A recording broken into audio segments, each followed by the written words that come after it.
Assalamu алейкум туугандар. Бүгүн европалык бир киши жөнүндө айтып бергим келип атат. Анын аты жөнүн айтпай эле коеюн.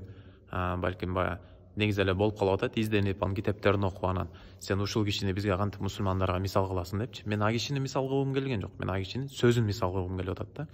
Ал киши ушул өмүрүнүн аягында ушул сөздөрдү айткан экен да. Мен жашоодо дейт, ушул ааламды өзгөртөм деп чыктым эле дейт, жаш кезимдечи. Анан бир 10 жыл өтөт.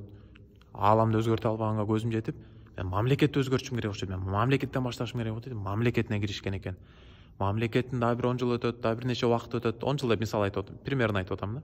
Бир канча бир убакыт өтөт. Анан мамлекетке өзгөртө албаганына көз жетип, кой мен шаарымдан башташым керек окшойт. Мен чото максатым чоңураак кылып алгым окшойт. Шаардан баштайын деп шаарын алышат. Шаарды өзгөртө албаганга көз жетип, кийин үй бүлөмөн кой.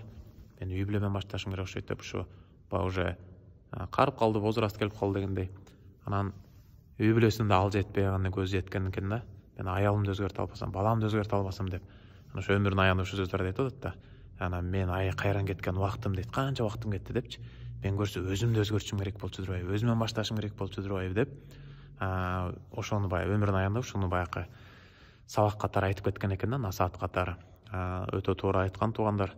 Биз өзүбүздөн башташ керек болуп. Көп кишилер айткан, билебиз. Ойчулар, философтор, жазуучу, писательдер, мисалы Лев Толстой айткан, Конфуций айткан, Сократ айткан: если хочешь изменить мир, измени себя.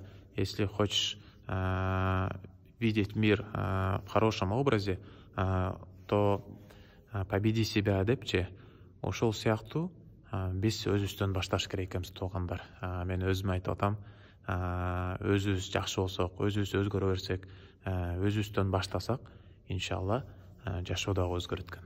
Ошон үчүн өзүбүздөн баштайлы туугандар, өзүбүздү оңдой берели, башка бир туугандарга эскерте берели. Кудай буйрса, Аллах таалам сиз менен бизге дүйнө ахиретте бактылуу, чырайлуу жашаганга мүмкүнчүлүк берет.